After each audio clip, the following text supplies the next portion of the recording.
नीलिमा के वालिद के इंतकाल के बाद उसके घर की सारी जिम्मेदारियां उसके कंधों पर आ गई थी और इसलिए उसने एक चाइनीज भेल का ठेला लगाना शुरू कर दिया।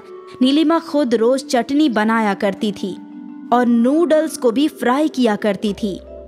शाम के ठीक 5 बजे वो अपना ठेला खोला करती थी। बाजी, मुझे एक चाइनीज भेल दे दो। मुझे 2 भेल पार्सल चाहिए। नीलिमा के ठेले पर आते ही ग्राहकों का मजमा लग जाया करता था। नीलिमा एक एक करके सारे ग्राहकों को चाइनीज भेल दिया करती थी। बाजी, बहुत जायकेदार है, मजा आ गया। कल हम फिर आएंगे। हाँ, बेशक आना। नीलिमा की खुद की बनाई चटनी और नूडल्स का जायका दूसरी दुकानों से अलग था और वही उसके ग्राहकों को पसंद आता था। कुछ ही घंटों में नीलिमा का सारा सामान खत्म हो जाया करता था। फिर वो घर लौट आती। ये लो अम्मी, आज की कमाई। वाह, आज तो तूने 600 रुपए कमाए हैं। हाँ, आज चटनी और नूडल्स ज्यादा बनाए थे। अच्छा है, कल से ऐसे ही ज्यादा बनाना। ठीक है अम्मी। नीलिमा चाहे जितना भी ज्यादा सामान बनाए, उसका ठेला खुलते ही सब कुछ धड़ाधड़ खत्म हो जाया करता था।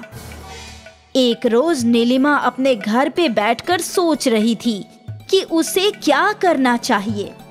अम्मी, जितनी भी ज्यादा चटनी बनाऊं या जितनी भी ज्यादा नूडल्स फ्राई करूं, सब खत्म हो जाते हैं। ये तो अच्छी बात है ना बेटा। वो तो है, लेकिन कुछ ग्राहकों को हमेशा खाली हाथ लौटना पड़ता है। ये तो है ही, अब क्या कर सकते हैं। मेरे पास एक तरकीब है। अच्छा, और क्या है? बाजी, आप रेडीमेड नूडल्स और चटनी भी खरीद लिया करो। बीच बीच में अपनी चटनी के साथ वो भी मिला दोगी तो किसी को इल्म नहीं होगा। ऐसे कैसे इल्म नहीं होगा? अरे अम्मी, बाजी के नूडल्स के बीच में अगर रेडीमेड नूडल्स हो तो किसी को पता नहीं चलेगा कि कौन सा बाजी का है और कौन सा रेडीमेड। वैसे बात में तो दम है, लेकिन फिलहाल मैं ये नहीं करूँगी। फिलहाल मैं और भी ज्यादा नूडल्स बनाऊंगी। हाँ, यही वाजिब है नीलिमा। अगले रोज से नीलिमा ने पहले से दुगनी सेजवान चटनी बनाई और पहले से दुगने नूडल्स फ्राई किए। उम्मीद है अब सबको मिलेगा। सारा सामान लेकर नीलिमा अपने ठेले पर गई और इस रोज नीलिमा के ठेले पे एक फेमस फूड ब्लॉगर आया। हम आए हैं बाजी की मशहूर चाइनीज भेल खाने। सुना है बहुत लजीज है। देखते हैं। वाह, ये तो लाजवाब है। आप सभी को नीलिमा बाजी की चाइनीज भेल टेस्ट करनी चाहिए। इस फूड ब्लॉगर का वीडियो वायरल हो गया और हर कोई जो वीडियो देखता वो नीलिमा के ठेले पर पहुंच जाता। अब नीलिमा को वापस चटनी और नूडल्स कम पड़ने लगी थी। एक चाइनीज भेल दे दो बाजी। भाईजान, सब कुछ खत्म हो गया है, आप कल आ जाइए। नीलिमा को ग्राहकों को खाली हाथ भेजना अच्छा नहीं लग रहा था। उस रात जब वो घर लौटी, अम्मी, उस वायरल वीडियो की वजह से ग्राहक और भी बढ़ गए हैं। बहुत अच्छा है बेटा। वो तो है, लेकिन आज भी सब कुछ खत्म हो गया। मुझे ग्राहकों को खाली हाथ भेजना पड़ा। अरे बाजी, आपको बोल तो रही हूँ, मेरी तरकीब इस्तेमाल करो। हाँ, वही सोच रही हूँ। कल बाजार से सब ले आऊंगी। ये हुई ना बात। अगली सुबह नीलिमा बाजार से सेजवान चटनी का कैन और नूडल्स के बड़े बड़े पैकेट लेकर आई। फिर नीलिमा ने अपने रोज की चटनी बनाई और साथ ही नूडल्स भी फ्राई किए। ये सारी चीजें लेकर वो अपने ठेले पर गई। रोज की तरह नीलिमा का ठेला खुलते ही ग्राहकों की भीड़ जमा हो गई। मुझे 2 चाइनीज भेल पार्सल। मुझे भी एक। नीलिमा का हाथ चलता ही रहा। धीरे धीरे डिब्बे में चटनी कम होती जा रही थी। लगता है मुझे वो बाजार वाली चटनी भी मिला देनी चाहिए और नूडल्स भी। फिर नीलिमा ने अपनी चटनी में बाहर वाली चटनी मिला दी और फ्राइड नूडल्स में बाजार वाले फ्राइड नूडल्स मिला दिए। मुझे 2 चाइनीज भेल चाहिए। हाँ, दे रही हूँ। नीलिमा पहले की तरह सारे ग्राहकों को चाइनीज भेल बना बना कर खिला रही थी। बाजी, इसका जायका कुछ अलग है, पहले जैसा नहीं है, लेकिन अच्छा है। नीलिमा खुश थी कि उसके ग्राहकों को बाजार वाले सामान का जायका भी पसंद था। फिर क्या था, हर दिन नीलिमा बाजार से सेजवान चटनी और नूडल्स को अपने बनाए हुए सामान में मिला देती थी। किसी को जायके में फर्क समझ नहीं आया क्या? नहीं अम्मी, उल्टा सब मजे से खा रहे थे। अच्छा है, लगता है छाया की तरकीब काम कर गई। अम्मी खुश थी कि नीलिमा की मेहनत कम हो गई थी।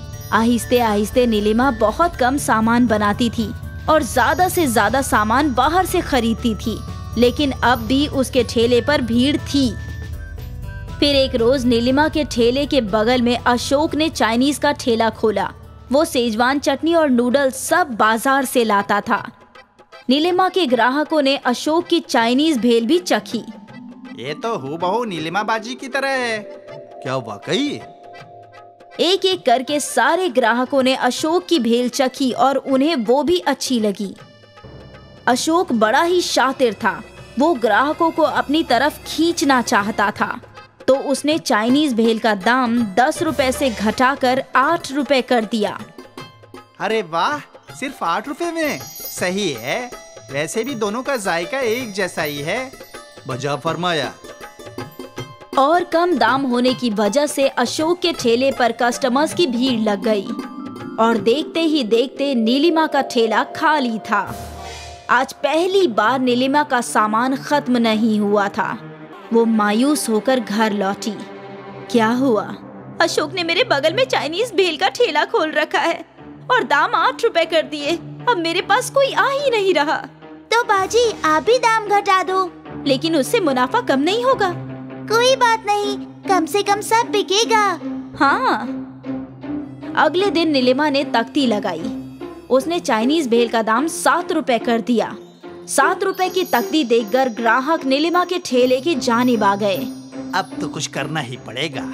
अशोक ने अपना दाम घटाकर 5 रुपए कर दिया। 5 रुपए में चाइनीज भेल? अब तो मैं 2 खाऊंगा। और एक बार फिर सारी भीड़ अशोक के ठेले की जानिब मुड़ गई। नीलिमा ने अपना सिर पकड़ लिया। उसे समझ में नहीं आ रहा था कि वो क्या करे। कई घंटों तक वहीं बैठने के बाद नीलिमा घर लौटी। मेरी तरकीब काम आई ना बाजी? नहीं, अशोक ने दाम 5 रुपए कर दिए। अभी भी सारा सामान वापस आया। मैं 5 रुपए से नीचे नहीं घटा सकती दाम। तो आप क्या करोगी? मुझे तेरी सुननी ही नहीं चाहिए थी। मेरा चाइनीज भेल का ठेला अच्छा खासा चल रहा था। जहाँ मैंने लालच के चक्कर में बाजार से सामान लाया, वहीं मेरा जवाल शुरू हो गया। मुझे लालची नहीं बनना चाहिए था। लेकिन अब तो क्या करेगी? वापस वही जो पहले करती थी। खुद चटनी और नूडल्स बनाकर चाइनीज भेल बनाऊंगी, पूरी ईमानदारी से। अगले दिन नीलिमा ने सेजवान चटनी और नूडल्स बनाना शुरू कर दिया और फिर शाम को वो अपने ठेले पर पहुंची। नीलिमा ने तख्ती बदल दी और 10 रुपए लगा दी और उसके ऊपर लिख दिया होममेड। कुछ देर तक नीलिमा के ठेले पर ग्राहक नहीं थे, लेकिन फिर एक खातून आई। आपकी चाइनीज भेल महंगी क्यों है बाजी? मेरी चटनी और नूडल्स होममेड है। ऐसा जायका आपको बाजार के नूडल्स और चटनी में नहीं मिलेगा। एक चाइनीज भेल दीजिए ना। हाँ। नीलिमा ने उस खातून को चाइनीज भेल दिया। वाह, बहुत अच्छी है। आज तक ऐसी चाइनीज भेल नहीं खाई। आहिस्ते आहिस्ते नीलिमा के रोजाना ग्राहक ने चाइनीज भेल चखी। ये तो बिल्कुल पुरानी वाली है। मजा आ गया। और फिर क्या था, सारे ग्राहक नीलिमा के चाइनीज भेल के ठेले पर लौट आए। अशोक के ठेले पर दाम कम था, लेकिन कोई वहाँ फटकता भी नहीं था। अशोक सोचता रहा कि वो क्या कर सकता है, लेकिन नीलिमा के ओरिजिनल चाइनीज भेल का तो तोड़ ही नहीं था। एक बार फिर नीलिमा का कारोबार बढ़ा। वो खुश थी और फिर कभी भी उसने अपने कारोबार में लालच को नहीं आने दिया।